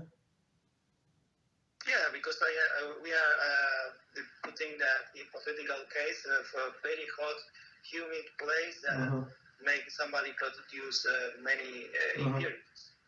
Okay, so don't I guess don't go I mean, even if a person takes a shower or something, let's say, like he goes outside, she goes outside, 15 minutes in a human place. I live in a human place, so like in the summer, so I know exactly what is it. Like sometimes where I live, it's 95% of humidity. Like forget about how hot it is. It is so humid. You go out, you wet. How you wet? Completely wet. But I mean, everybody's wet. It's not like end of the world. Okay. Then the final question is: are the mikveh of today still like the ones I saw in archaeology videos? That water is constantly flowing and renewing. Are the same today? No. The what do they have today? Today they have usually, of course, there is exception, but usually they have two pools. One is from rainwater that collected from the roof or something, and or from the bottoms like stream, and one is regular water. Right, it could be from tap water, and then they have a connection pipe between them. So and this connection pipe it makes like this extra water like from the tap. It's like they connected to the water to the kosher water. So it's like the same because of this pipe.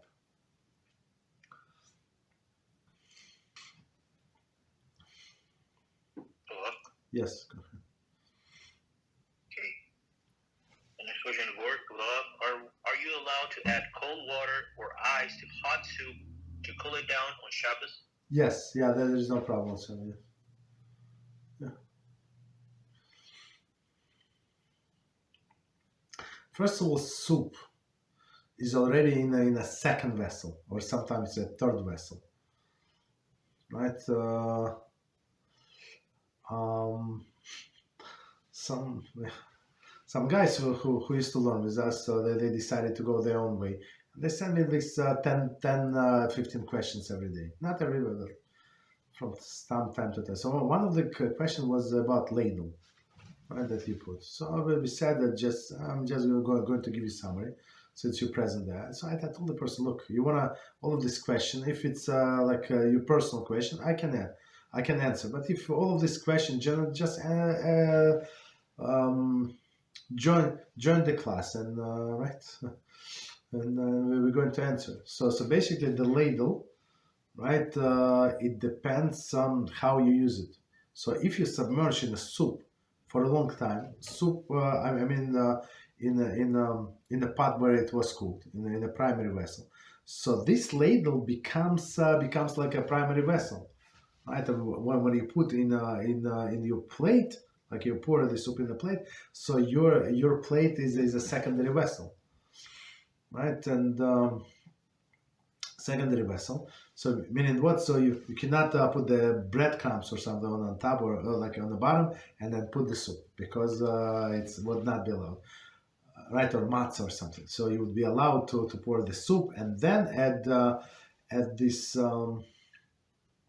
add the crackers or whatever you want to add to the soup, right? Because there is a cooking after cooking, and cooking after baking and baking after cooking. Right, that's Ashkenazi custom. Sephardic, I don't think they accept this.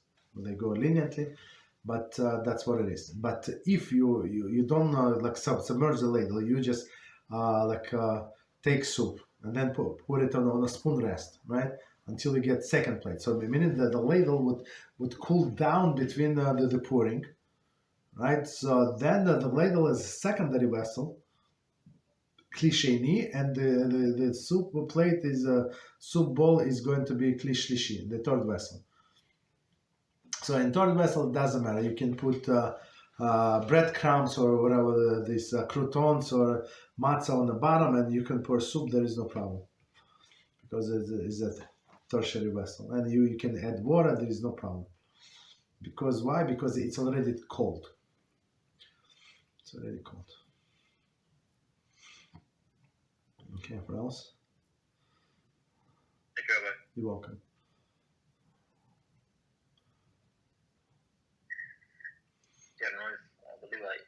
skip the question. Mm-hmm. Okay, I'm listening.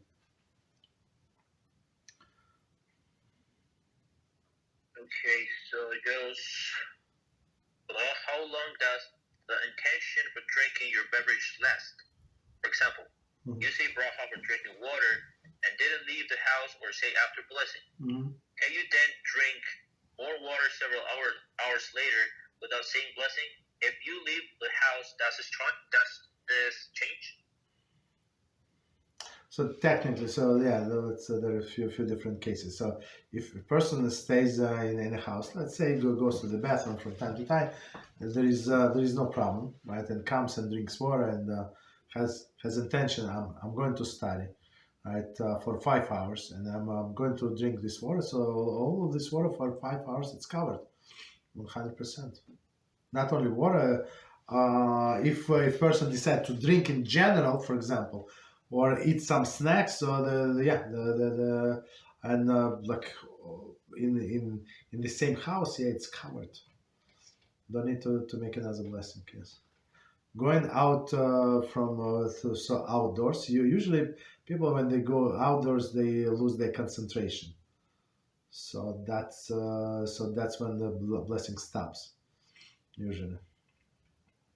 So meaning when you go back, you would need to make another blessing.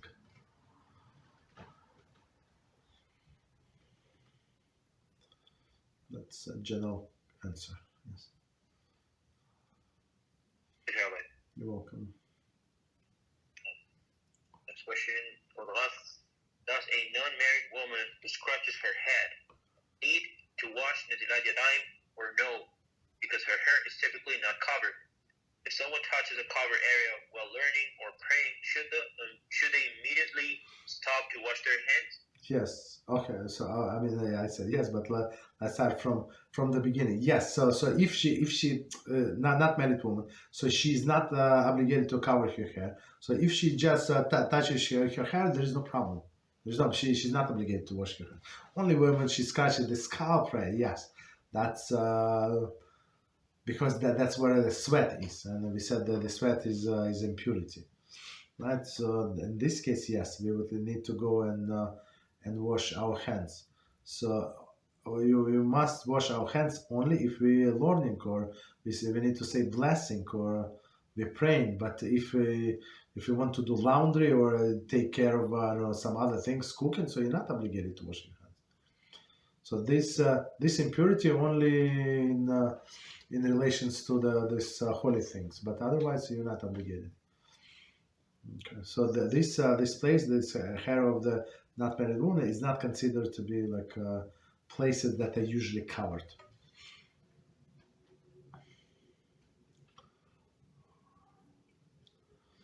Okay. Yes, but for men, I think under the kippah, even if he wears kippah only from time to time, I think it's my personal opinion. I mean, I'm going from logic. It would be the places that is usually covered. Yes.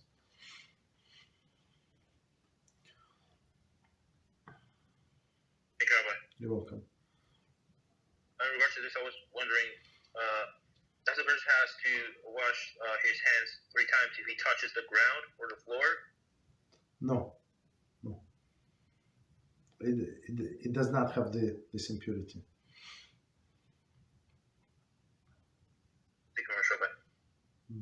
Shoes, yes, but not the ground.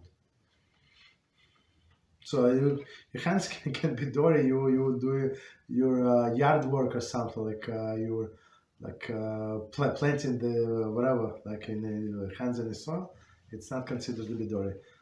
Right? Of course, you would wash them with the soap, but it's not the dirty in the halachic sense.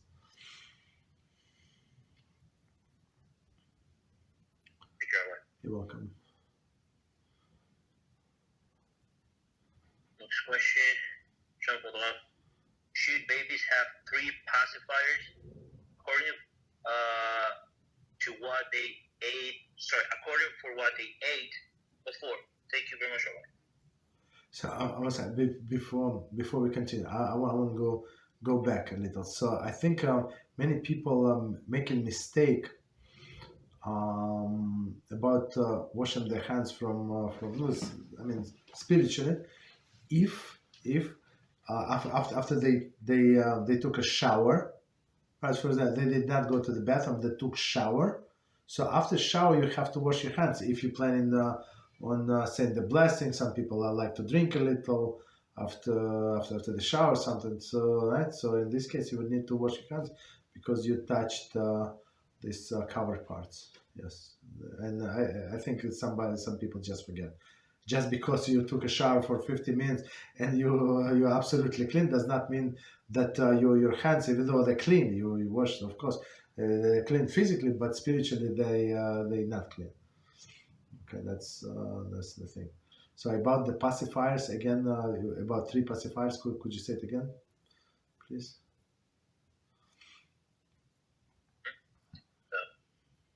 Should babies have 3 pacifiers according to what they ate before?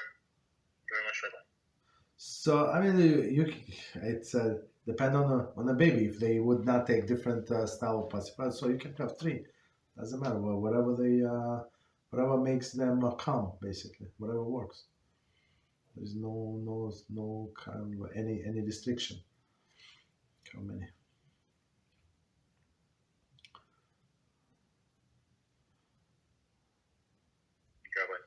You're welcome. So in regards to babies, do we have to wash our hands 3 times after bathing a baby or changing his diapers for the life? Diapers, yeah, for sure. I would say yes. Touching the baby, yes. Mm-hmm.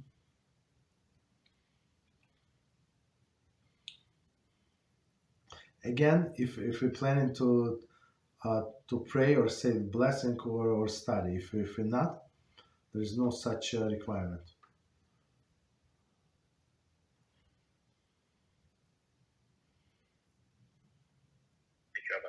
You're welcome. Question: are croutons in the same category of bread edges? Thank you, Rabbi. So croutons, it's a very interesting question.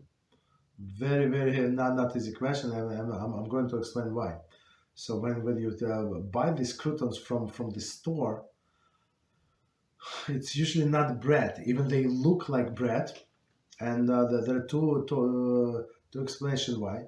Because usually they prepare by the deep fry. Why is it so tasty? Guess what? Because they're deep fried in oil with spices and stuff like that, right? And they were prepared as a snack.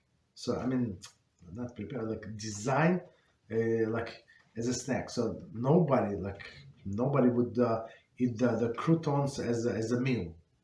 I mean, if a person does not have anything else, yes, you would eat. But otherwise, it's not considered to be bread. But for example, in my family, so if we had this extra bread left, right? So we don't, of course, don't throw. So we cut it like in a squares or whatever, some shapes, and then we dry it. Right? So it also looks like a crouton, but this crouton 100% bread. So if you buy from the store, right, and especially if they deep fry, for sure it's misogynous, right? And for most likely, if you add a few croutons in a salad, you're not going to eat enough, most likely. I don't only few like that. That's what people use. But if you use these homemade croutons, that's 100% bread.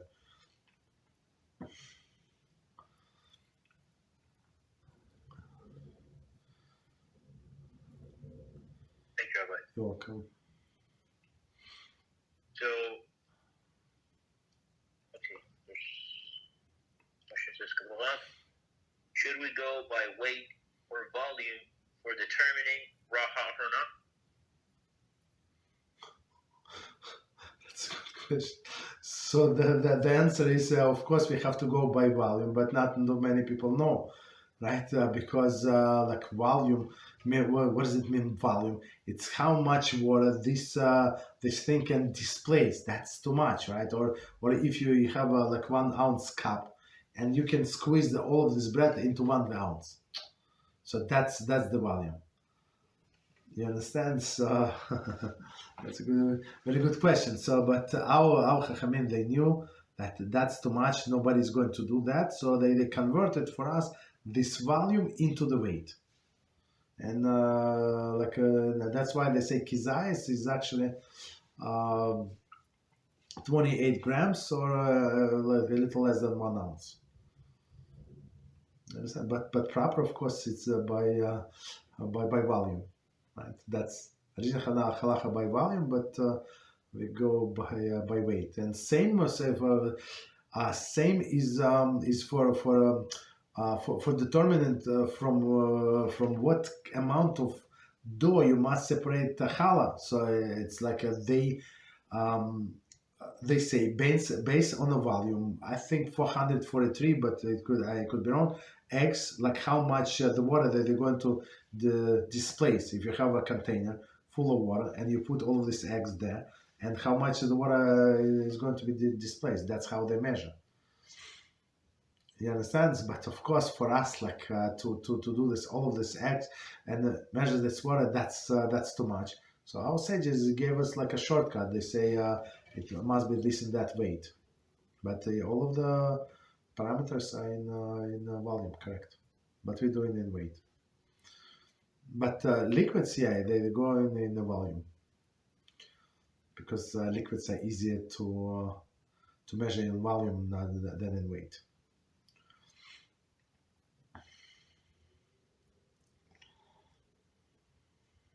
Thank you, Rabbi.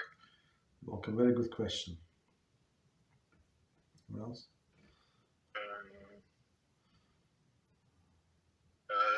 Next question for the love. For separating challah, do we have to bake all dough in a certain time period, or can we freeze the dough? Okay, that's a very good question. So in order to separate challah, you have to have all of your dough in one place. So and it must be halachically combined. What does it mean halachically combined? And there is few opinions. One say it must be on the same plate. Others say it must touch.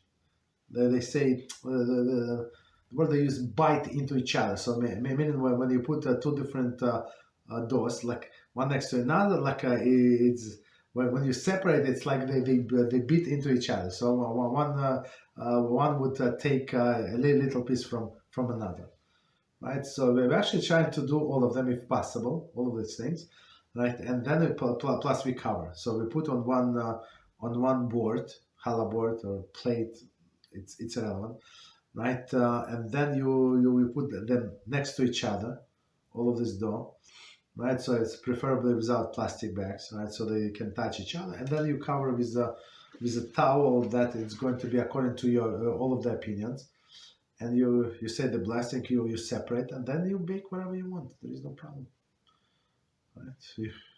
You can bake. Some people bake right away, right? And then they freeze this baked bread. And when needed, they just warm up. And you have a warm bread like it was baked yesterday, or this morning. Some people. Right? But some people prefer, no, we want to freeze the dough and bake from the dough. There is no problem whatsoever. You can do any way you want. And the dough does not have to be like only from for a bread. It could be used for a cake, right? No problem.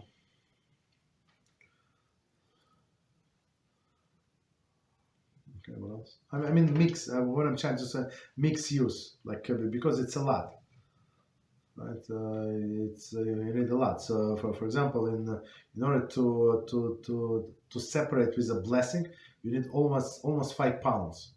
So it's I don't know, it's 2 kilograms, 2.2 kilograms or something. I don't know. It's a lot. It's a lot, absolutely. So if you have another big family, you're not going to eat it in one time and maybe in 2 or 3 times. It's a lot of dough. Okay. So, but are you obligated to do that? No. If you want to put yourself in that situation, that is very good for you. But if not, you're not obligated. And if it's I don't remember 2 pounds and 2.7 pounds or something. I don't exactly remember, or 2.2 pounds, something like that. So in this case, you separate, but without the blessing. Like if this amount and above, so we can look it up. So you separate, but without the blessing, because of difference of the opinion. But almost 5 pounds, according to all of the opinions.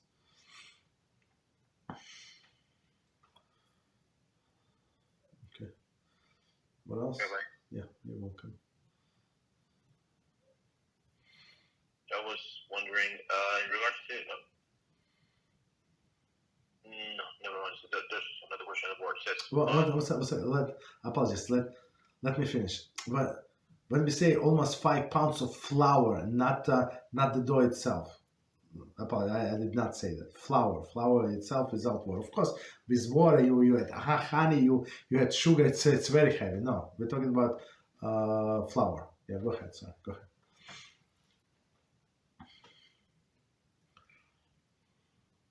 Thank you, Rabbi. You're welcome. It says, for the love, if we touch a dog or a cat, or they touch us, do we have to wash our hands before learning or reading Torah? Yes, if they touch our hands, yes. If they just touch our leg, no.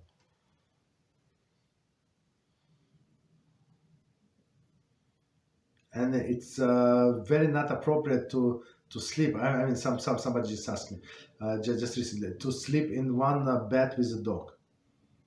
Absolutely not, because there is certain impurity, and they some Chachamim say even to sleep in one room with a dog, it's not appropriate because of the impurity. So it's, of course they're going to cry, this and that. So one person pushing me. I said, "What do you want from me? Well, I'm going to change the impurity that comes from the dog. What do you ask me?" So I'm telling you, of course, is it absolutely forbidden? No, it's not absolutely forbidden. You can sleep in one room with the dog, but very not recommended.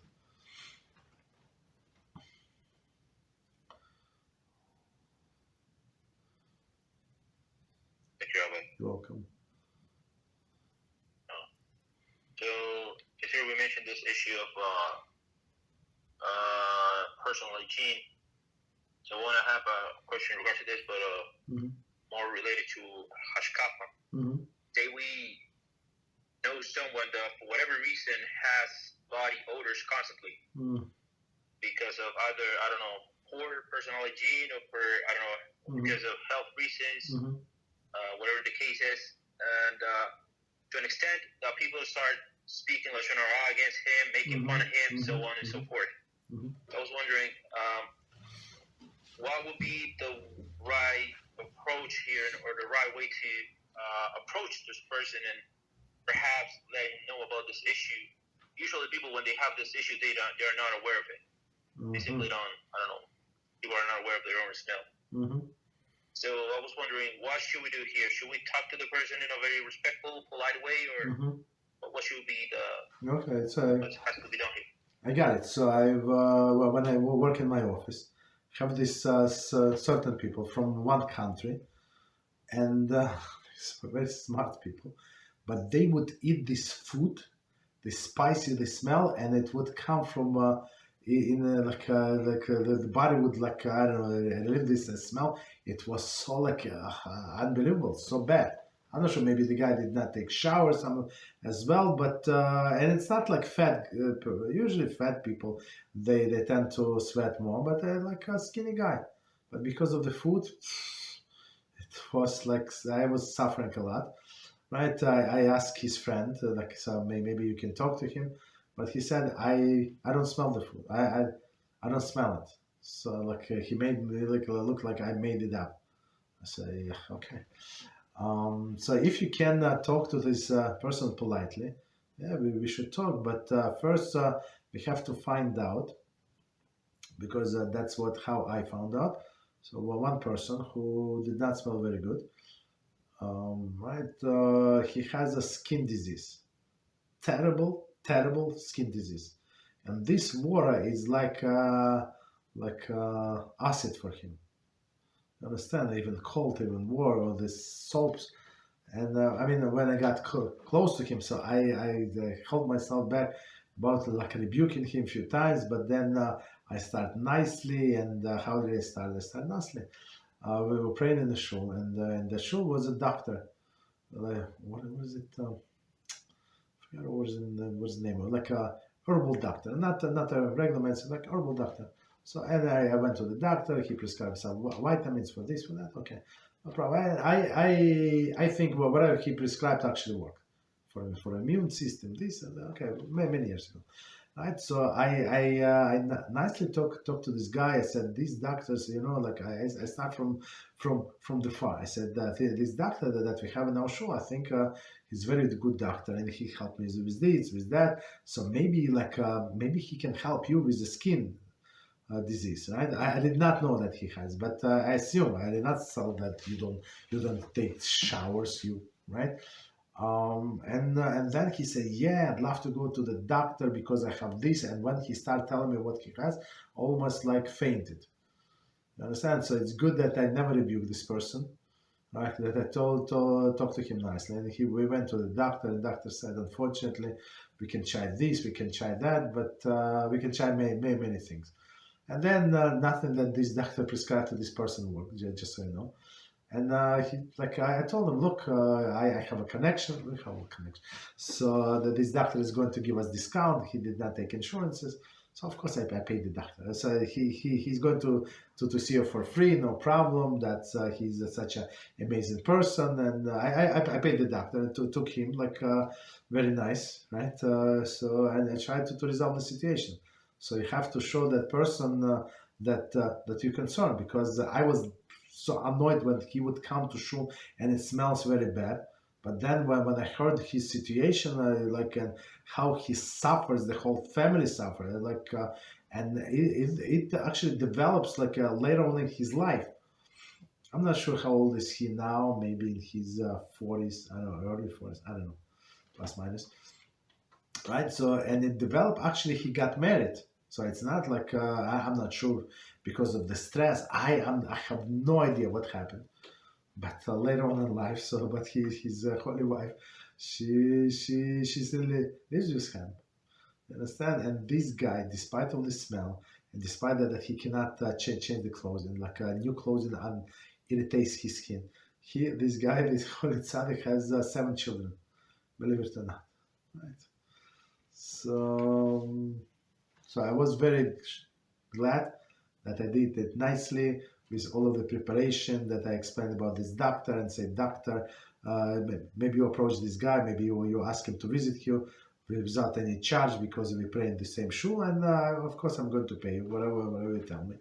And that's worked very well. I mean, at the end, it did not help. He still has this condition, but at least we found out that it was not because he's like a crazy person who does not take shower. Okay, so try to be very nice, very polite, very caring. That you're trying to help him, this and that. Look, I'm good to be with the computer. Maybe if you tell me what is it, maybe we can do research. Maybe find doctor. Maybe cream. Maybe this. Maybe that. I mean. Start, but he said, if he say, I don't have a problem with the skin. Oh, so but they have allergy on water, because sometimes in some regions they have such a bad water. So, and I remember we used to travel a lot, and in some hotels you would wash your hair, and it's copper wires after the shower. It's unbelievable. I'm not sure how only people live there. Right, and where I live, it's the water is so nice, so soft, but in there it's not good water, not good water. So of course, if you feel effect on your hair, so needless to say on your skin, so somebody might have this irritation from this water. So we have to be very tactful and polite and caring. And of course, and of course you should speak to a person. Thank you, Rabbi. Yeah, welcome. So, in regards to this, say this person was not like a coworker or someone that we go to shoot with, but an employee at a business that we own, something like that. and the person is not like helping much in regards to, I don't know, going to the doctor or whatever. After speaking to the person politely, if he refuses to do anything about this issue, should we take further measures in regards to? I mean, if it hurts the business, for example, you have an office, right? And it's one of the employees, or like you're some kind of manager, and you have customers coming and say, "Oh, you serious? What is a dumpster or something?" And then they're not going to buy from you. Of course, you have to tell the person, "Look, I apologize, but you have to take care of it as soon as possible. We cannot lose business because of you." Okay, so maybe he can get another job or start taking shower. If there's no skin issue or some other allergy, right? So he can take shower three times a day. There's no problem, right? Thank you very much. Yeah, you're welcome.